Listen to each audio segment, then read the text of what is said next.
Good afternoon, everyone. Thank you all for being here today. My name is Vlad Krotov, and I am the Director of Institutional Assessment here at Murray State. Welcome to our first Institutional Assessment Learning Series. So the aim of this learning series is to share peer-led best practices in outcomes assessment to, offer some practical insights and inspiration for our fellow assessment coordinators, faculty, and staff as well. This is the third presentation in the first learning series, and it is my pleasure to introduce our presenter today, Dr. Vlad Krotov. Dr. Krotov is a professor of information systems at Arthur J. Bauernfeind College of Business. He will discuss how to close the loop and provide practical tips and tools for creating straightforward, sustainable system that supports ongoing improvements in student learning. All right, take it away, Dr. Krotov. Okay. All right, well, thank you very much for the introduction. Thank you for joining this workshop. My name is Vlad Krotov. I'm a professor in information systems at the College of Business. Over the years, I've been involved in administration of academic programs and also accreditation consulting. So this is how I got involved in assurance of learning.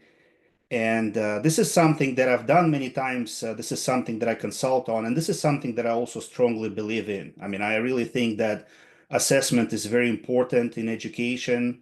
It's an accountability tool that makes faculty and universities as a whole accountable for what they teach.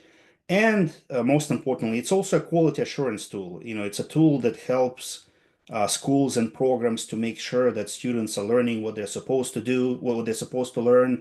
They're getting the value, the educational value that they're paying for, and so forth. So that's why I got into this topic, because I like it. I think it's very important. My workshop is about closing the loop in assessment. So I will try to answer two questions. What is a loop and how do you close it? So I'll talk about some practical matters in relation to closing of the loop.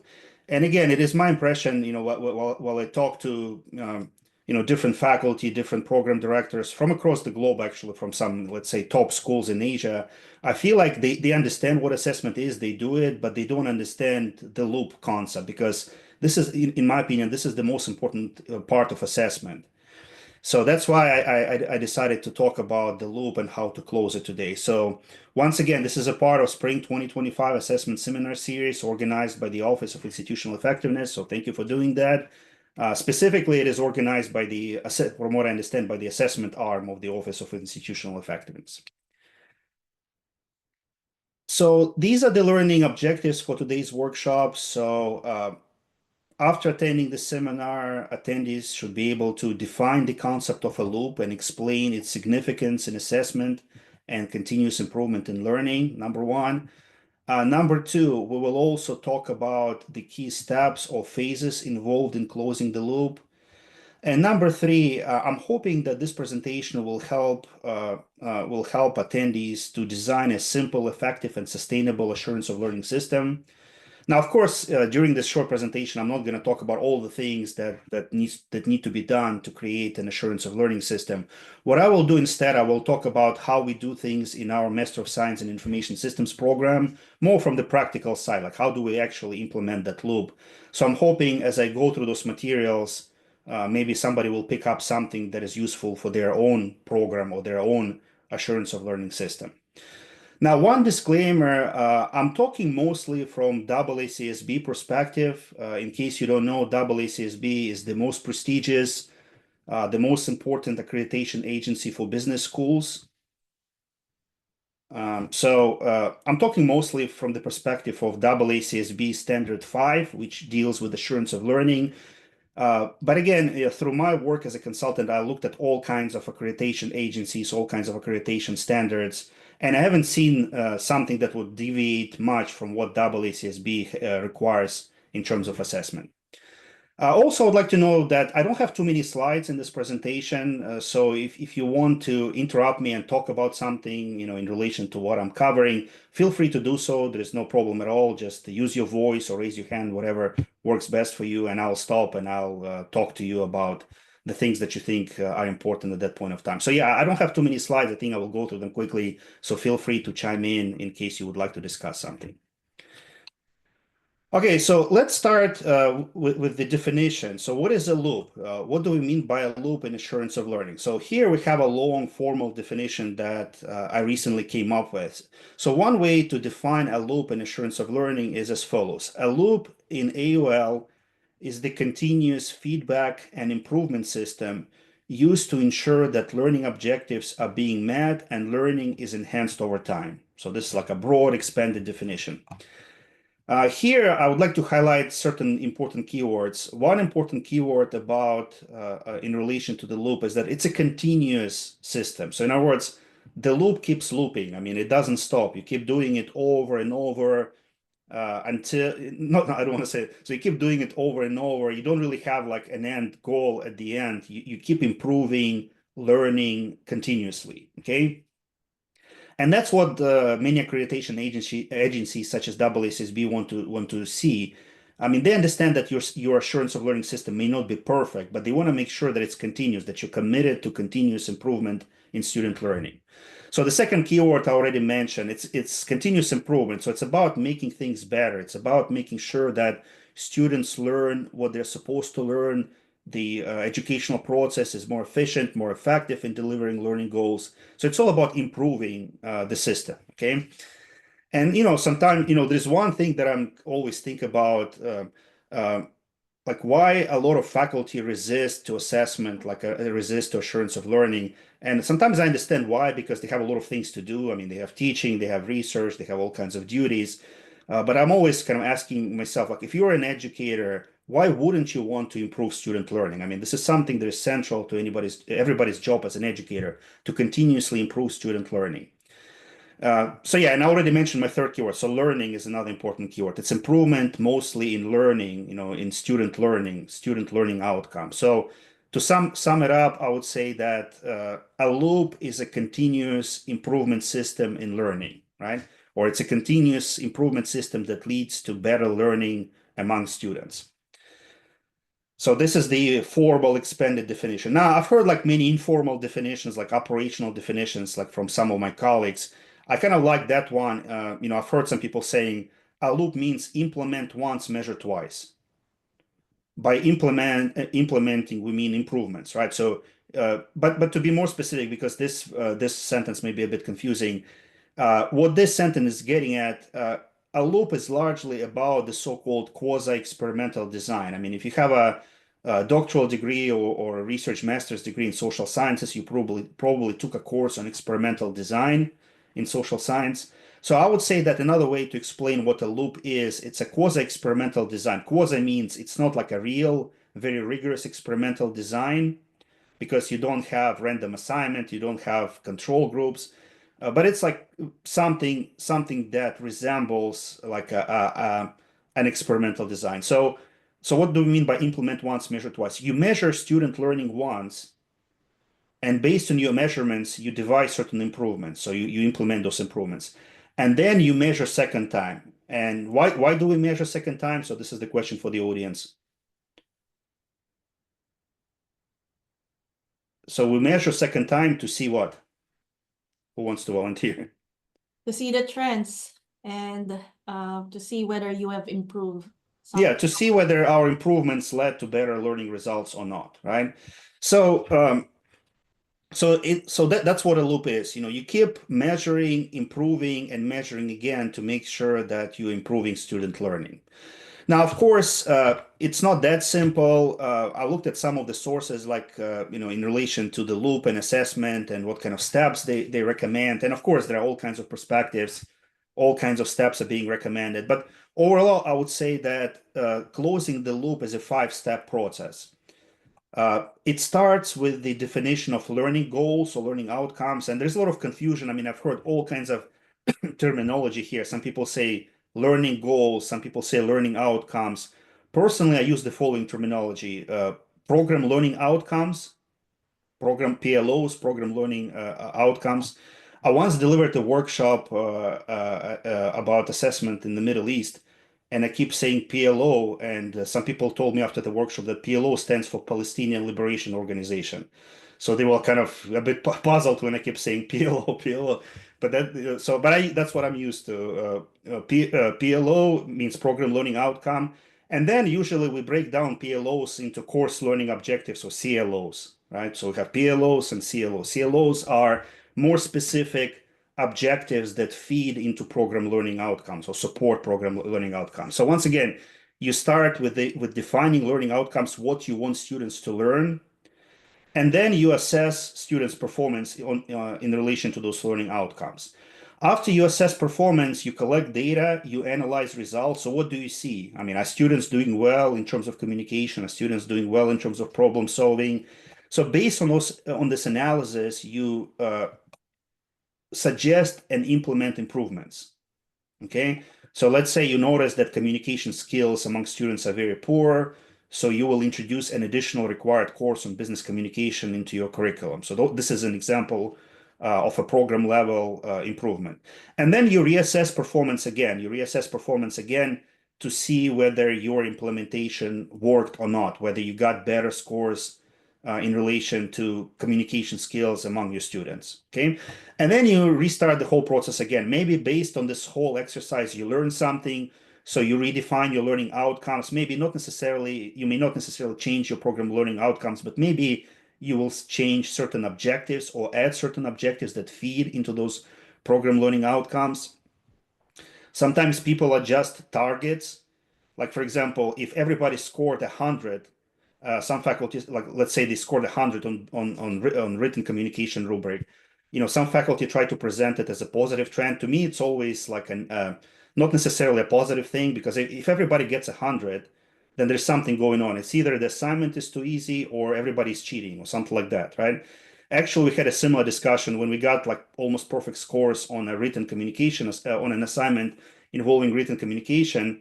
We kind of realized that we need to take a stance on generative AI, because it looks like a lot of those responses were generated with the help of AI, not by students, right? So, based on your reassessment, you will tweak your learning outcomes, your oral assessment plan, and then you will go through the loop again.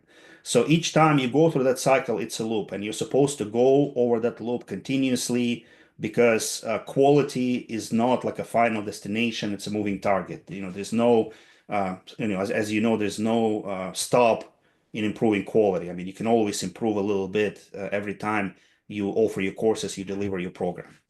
So I would say that largely a loop is a quality improvement circle. I think the concept of quality circle came from Japan.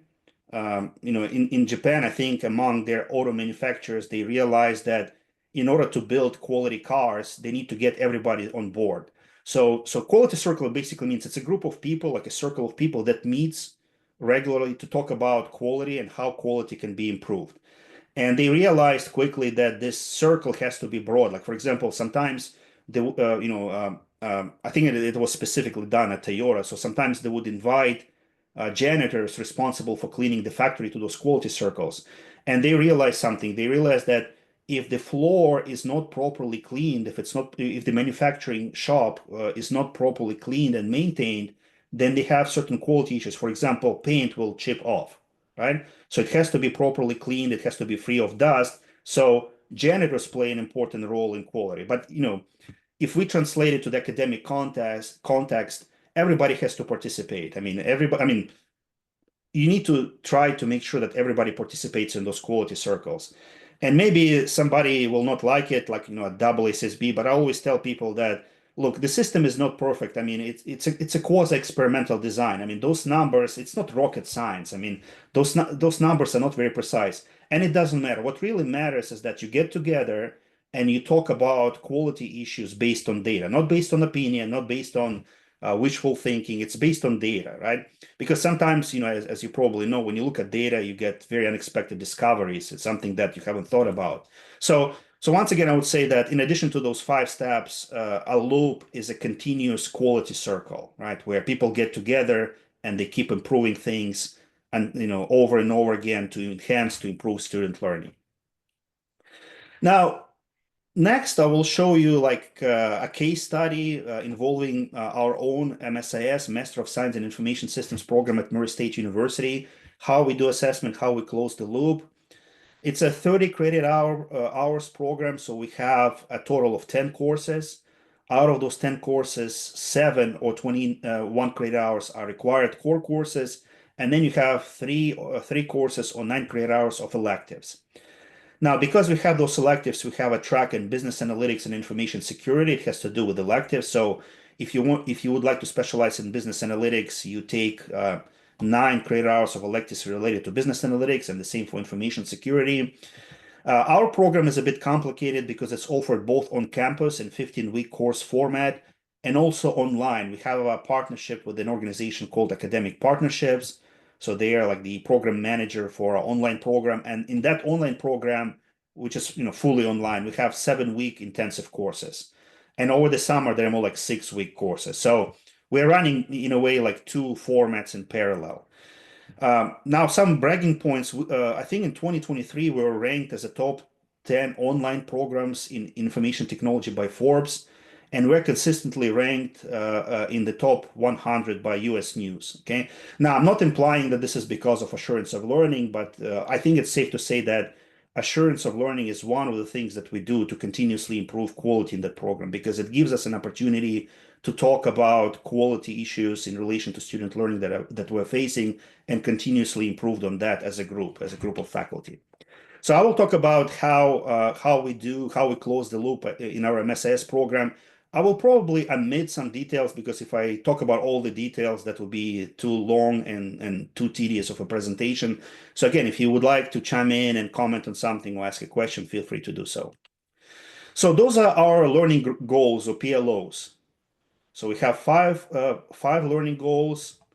Goal number 1 is related to core information systems knowledge. Then we have a goal related to business analytics or data analytics. We also have a communication goal. We also think that project management is central to our program, so it's formulated as a separate learning goal for the program. And then we also have complex problem solving as our goal number 5. Okay. Now, one suggestion that I always make is that you need to keep I don't want to say to the minimum, but you need to make sure that the number of goals that you have is manageable. Because if you have too many learning goals, you will have to assess many learning goals, right? And that will require a lot of work. And that may, even if you are motivated, even if you're energetic, the system may not be sustainable. Eventually, you will run out of steam, or somebody else will run out of steam, and you won't be able to assess all of those goals. So I would say like around 5 is the magic number. I wouldn't go above that. I wouldn't go below that either because you need to have like a meaningful set of goals that Hello, encompasses this what is your program is Renee. about. Excuse me? Hey, hi Buzz, how are you? Good. How are you?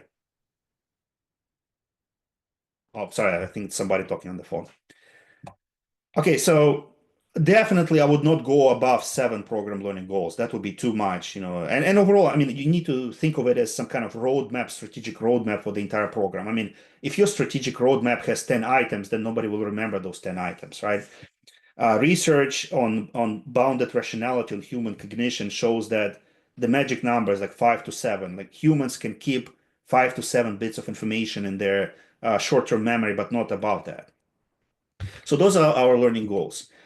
And this is how our loop looks like. Every fall, well, first of all, let me tell you this. We assess all of our program learning goals in the fall, and then we implement changes in the spring or starting spring. Okay. So we assess all program learning goals every year. Now, that sounds like too much, and maybe it is too much, but this is why we did that. There was a practical need for that. We had to close the loop for AASSB in time. So what happened was that we had less than 3 years to close the loop. And AASSB explicitly says that in order to get accredited or reaccredited, you need to close the loop at least once during the accreditation cycle, which is 6 years nowadays. Okay, so basically we haven't closed the loop for a while. And when I became the director, I realized we only have less than 2 years because the accreditation visit was like in 2.5 years or something like that. So we had to close it quickly. So we said the only way we can do it if we assess all of our PLGs in the fall, then we implement changes in the spring, and then we assess them in the fall again to close the loop. So that's the second measurement item. Okay. So we did like that because we were pressured by our accreditation deadline. But then, after we did that, we raised that question, should we assess less? Maybe instead of assessing all 5 PLOs in the fall, should we do maybe 2 or 3 every year? But then, faculty said that, well, look, it's not that much work. I mean, we have the work, we have the system, we have the processes in place. It's all streamlined. The work is distributed among faculty members, so we can continue doing that. So eventually, we may actually change that, because now we're not as pressed. We closed the loop a number of times. But it's not that much work either. That's how faculty feel about it. So once again, we assess every fall and then we implement every spring. And then the other thing about it, remember I mentioned that we have those intensive courses running, right? Those 7-week courses. You see, if we wait 3 years, like for example, let's say we assess 2 PLOs every year. So if we assess PLO 1, let's say in year 1, then it's going to be year 3 when we assess it again, right? So we will have what, 3-year gap between our first and second measurement point. Now, because we're offering courses in this intensive 7-week format, that 3-year gap will mean that we will offer that course, like, I don't know, 3, 4, 5 times before we measure again. So in other words, the improvement will wait for 5 offerings before we measure it again. So we also felt that we could not afford that. Because we have that intensive format, we need to keep measuring more often than every 3 years. So that's why that was another reason why we decided to stick with that 1-year cycle. So this is what happens in the fall. Every fall, usually I try to do it before fall starts because people are too busy during the first week. We have the so-called AUL planning meeting, Assurance of Learning Planning meeting. During that planning meeting, we discuss our assessment plan for the upcoming year, what exactly we're going to measure, what exactly we're going to assess, how we're going to assess it, who will do it for the upcoming year, okay? And we also discuss last year results. We discussed last year results to kind of follow up on people. Okay, we last year we agreed that last spring we're going to implement the following items. Did you actually do it? How did it go? Right? So we follow up on people, and we also remind people about our improvements. When AACSB peer review team come on campus, what I mean, at least that's my experience, when they talk, when they assess the effectiveness of a school's AUL system, they would get some random people, like some random, not necessarily program directors or deans, because they know that program directors and deans are maybe actually involved in assessment deeply. They will get like a random faculty and they will ask, okay, so please tell us one improvement that you implemented as a result of your assessment, right? And they will ask a number of people that question. So if people are not aware of the improvements that they're implementing as a result of going through those measurement cycles, they will say, well, you're doing AUL just for a check. I mean, you're measuring, you're reporting those numbers, but are you actually improving or not? That's the question, right? So that's why I'm doing it. I'm reminding everybody, this is what we're doing to improve, so that everybody knows what we're doing across the entire program. So yeah, we discussed the assessment plan for the upcoming year. We revisit past results. So that's the second item that happens during AUL planning meeting. And the document that we're using is this for the planning meeting. This is like a Google sheet, which is both our assessment plan and our template for reporting assessment results. To be honest, I forgot who created the template. I think it was the Office of Institutional Effectiveness. They created the template a few years ago. And here we basically capture all of our outcomes that are linked to program learning outcomes. And then we have the instrument, the criteria, the target, the criteria for success. Then, if it's a plan, it means the results are not there yet, right? So it's just like a template. Once we have results, we enter those results here. What are the actual results? We have analysis, and then we have recommended changes for every learning objective, okay? So that's what we do. This is how we discuss, this is like how we discuss our plan. Recently, we moved to SPOL. This is where we enter this data, but we decided to still keep that sheet as our draft because it's easier to, I mean, it's kind of hard to share what's happening in SPOL, but we can always circulate that document among our faculty to see, look, this is the plan. What do you think? And also because we're serving several masters here, first of all, we're reporting back to the university about our assessment, and that's a part of their ZAGS accreditation system. And we also have to report to IASB, right? So that's why we keep that sheet in case we have somebody new to report to. We can always pull that data from here. So yeah, this is how we discuss our assessment plan, and this is where we enter our results as well.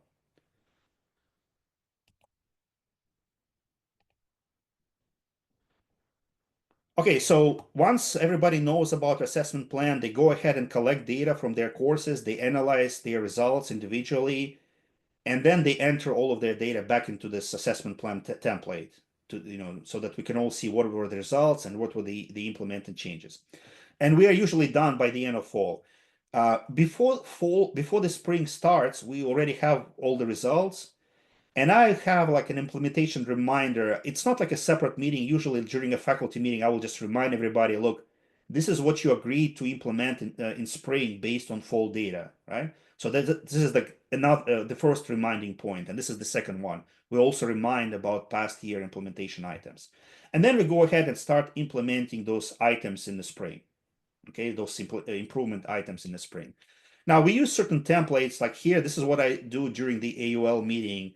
So I report the results in relation to our goals and objectives using a table. So no means the target was not met. Yes means the target was met. So for example, let's say right now we are talking about 22, 23 results, right?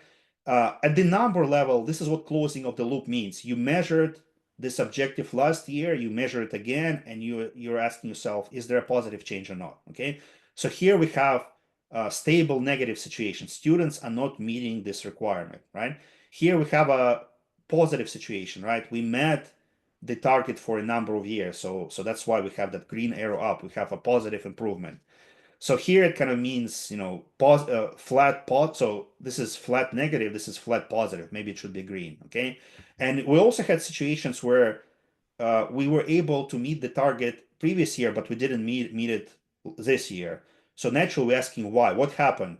I think sometimes it's a new course, like a new assignment. Sometimes we feel that the cohort is less prepared for this assignment, right? But no matter what it is, we discuss it. And one misconception that some people have is that let's say for the purposes of IASB, you always need to show improvement, right? Well, if you're always improving, if you're always getting 100, it's a bit suspicious, right? I mean, it looks like maybe your assessment is too easy for students, or maybe you're cooking data just to impress IASB, right? So you don't need to have like, nobody will get punished for reporting negative data. I mean, and it's not about that. It's not about always reporting positive data. It's about closing the loop. It's about seeing where you stand, suggesting, implementing certain improvements, and measuring again. Now, sometimes it may, your improvements may not actually lead to better results, as you can see here, okay?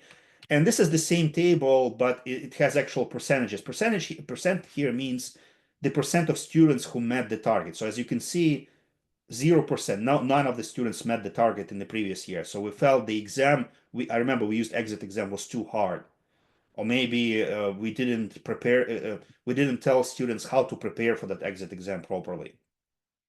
Now, there was a slight improvement in 22, 23, 50% of the students met that target, okay? So those are percentages. And then for every outcome, we talk about action items. So those action items, they are derived from faculty recommendations. So they are driven by faculty. Just some reflections. This is what we've been seeing in assessment trends recently. I think somebody. So there is a question, what are the typical changes you make when you have a flat positive result? I mean, it depends. We look at it again, right? So we ask ourselves, so why is it, okay. So yeah, it's actually a good question. Some faculty, they would always say, we met the target, no improvement is needed, right? Now, an accreditation agency like IASB, they won't like it because, again, it's a continuous improvement cycle. Maybe your assessment tool is too easy. That's why you keep getting 100%, right? Or maybe students are cheating, all right? I mean, maybe they're getting all 100% because they're using generative AI, right? Or maybe you need to set higher standards for yourself and for your students in relation to the learning outcome. So just because it's flat positive does not mean you should not devise any changes, right? You should still think about positive changes. Or if you cannot think of any positive change, maybe you should answer the following question. what are the things, I mean, let's say it's a genuine excellency point for your program. You keep getting excellent results. So you need to reflect why you're getting those excellent results. What are the learning points that you would like to share with all the faculty, right? So for example, if I'm getting excellent results in terms of written and verbal communication in my course, I will share with faculty why I'm getting those excellent results, what kind of materials I'm using, what kind of approach. So there's always an opportunity for improvement, even if you get great results all the time.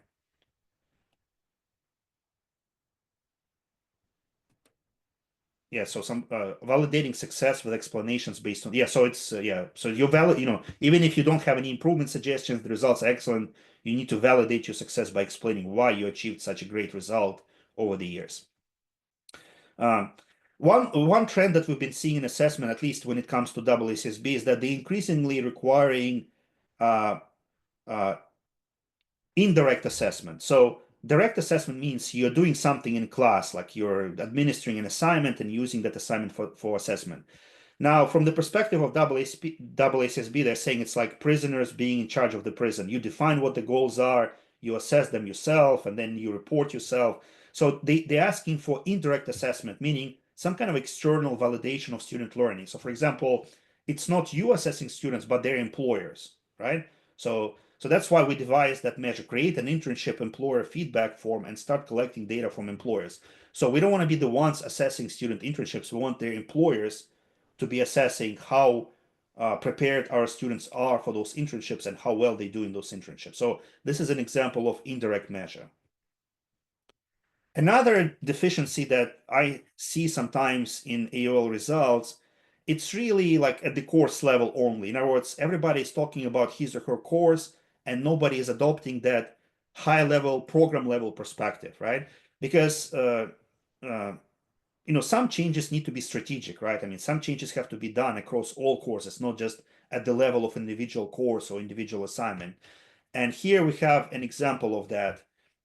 Uh, Again, we were measuring communication, we got excellent results, but then a lot of faculty suspected that those excellent results are not due to excellent communication skills, but due to excellent use of ChatGPT, right? So we started thinking about it and we decided to develop an AI use policy that will be applicable to all of our courses. We decided that we're going to create that policy and we're going to create a standard insertion for all of the syllabi, all of the courses in the program. So this is an example of an action item that is at the program level, not just at the level of individual courses. And the other good thing about this table, as you can see, everybody's responsible for something, right? Every faculty has a responsibility item. And that makes everybody involved in that quality assurance circle. And also if WSSB asks any faculty at least about the improvements that they have made, at least they will be able to talk about their own course, right? I mean, they may forget improvements in other courses, but at least they will be able to talk about what they did to improve their own course, okay? So we also have a table like that, which is, again, derived from that assessment plan Google Sheet that I showed you before. Okay, so yeah, we have action items and people responsible for those action items. And then those are the people that I followed up with during the AOL planning meeting. I would say something like, okay, so you said you would create a simple case study. Did you do that or not? Or how did it work? Do you think it's working well in terms of improving student learning or not? Okay, so that's all I had to say. I mean, if you have any questions or comments, we'll open the floor for those. If you don't have anything now, you can always send me an email, which is provided here. Yeah, we have one, I think, question from Dr. Eugene here. Yeah, Dr. Yushin makes a good point. It seems that the loop described here is more like a spiral with upward movement of improvement. Yeah, I mean, I think it's a better term. Everybody says loop, but I think it's more like a spiral. Yeah, I like that. It's much better analogy. Maybe we should write a paper of like from a loop to a spiral, right? Because a loop means like, I don't know, you kind of keep looping around the same point, right? But upward spiral means you are looping upwards, right? I mean, you improve. Yeah, I like that metaphor. It's very good. How did you improve the reliability and validity of the instrument you used? That's a good point. I mean, again, I hope WSSB will not be angry about me saying that. I mean, it's not rocket science. I mean, even if you're doing rigorous research, you have like an experimental design, people may still have doubts about your results, right? I mean, you cannot have like absolutely reliable and valid measure of student learning, right? And in my opinion, it's not the main point. The main point is that you're trying to improve, right? Whether you have great results or not. But one thing that we do to improve reliability and validity of our assessment, we're trying to use rubrics as much as we can, right? And we're using those rubrics across. So, for example, if we're assessing communication skills, we would have a standard rubric for assessing written and verbal communication skills, and we would try to push that rubric for all courses so that everybody is assessing and teaching using the same rubric when it comes to communication skills. Okay.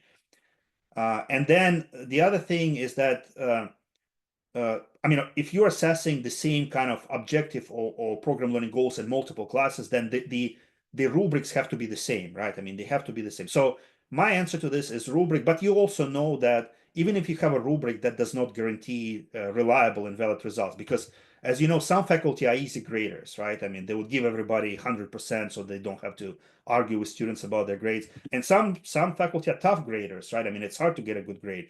So but again, if you're using a consistent rubric, if you're averaging out scores across graders, across courses, you will have good data. I mean, I wouldn't say it will be great data, but you will have good data. And as you know, having some data is better than having no data, because you may be so fundamentally wrong about your assumptions in relation to your students, what they know and what they don't know, if you don't collect data, right?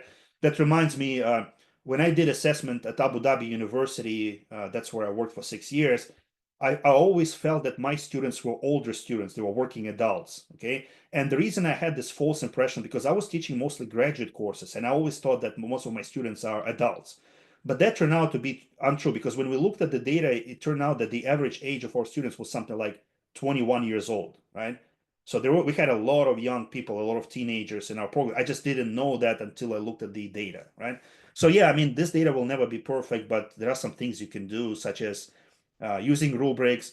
And then the other thing that some program directors do when they have results that are way off, like for example, somebody has 100%, everybody met that learning outcome, and somebody has zero, they will organize a meeting where they will meet with those two instructors and they will try to, determine why one course had such a high grade while the other course has such a low grade. Is it a matter of different student body? Is it a matter of inconsistent use of rubrics, right? So those kind of inconsistencies have to be resolved, of course. We So yeah, hope. one question from Dr. Paul Foot. He's asking, are the assessment templates used in the presentation available on the assessment office page? Well, that Word document that Dr. Krotov showed to us earlier is the old assessment plan and report templates that we have. We still have that, but it's exactly the same replica of what SPA looks like right now. So they basically just retain on using that. So if you want to have a copy of that, I think we still have a copy of that. But whatever you enter in the system in SPAL right now, you can easily download it and it will look exactly the same as that template. We have one question. We're using the Google Sheet because again we are serving several masters here. We have to report to ZAGS, we have to report to AACSB, and from my understanding, our AACSB reporting is not based on SPAL, so we have to be ready to report to anybody that needs our data. That's why we're still using it. And I can also share my PowerPoint deck. I mean, you can use it as a template for your own AOL meeting if you wish. Okay. Have you, another question, have you had to repeat any measures during the loop? Is that common for your experience? Okay, thank you. Okay, thank you, Paul. You see, sometimes what happens sometimes, it's not about, sometimes we don't get the measures that we're supposed to get. And this usually happens where let's say a faculty resigns, he or she was responsible for that measure, but he or she quit, went somewhere else, or God forbid, got sick, or sometimes the course got canceled due to low enrollment, right? So sometimes it's hard to repeat. I mean, it's a spiral, right? Once the spiral goes up, it's hard to go back. We did go back sometimes, it's possible, but what we are trying to do instead, we're trying to introduce certain redundancy. Okay. So for example, if one faculty does not send his or her data, and that happens once in a while, we have another course to fall onto and get the data, right? So yeah, sometimes we have to go back and recollect data. if it's not possible, we have like a plan B to fall back to. Okay. Do we have other questions from the group? All right. Well, thank you very much. If you don't have any questions, again, my email is there. You can find me by my name, Vlad Krotov. It will pop up like if you create an email and just type Vlad. I think I'm the only Vlad in the Murray State, so it will show you my email. Okay. All right. Thank you all for your Thank time you. today. We hope you found this session beneficial, and we look forward to seeing you again on our next event. That will be next week, Monday. Thank you. Bye. Thanks, Vlad.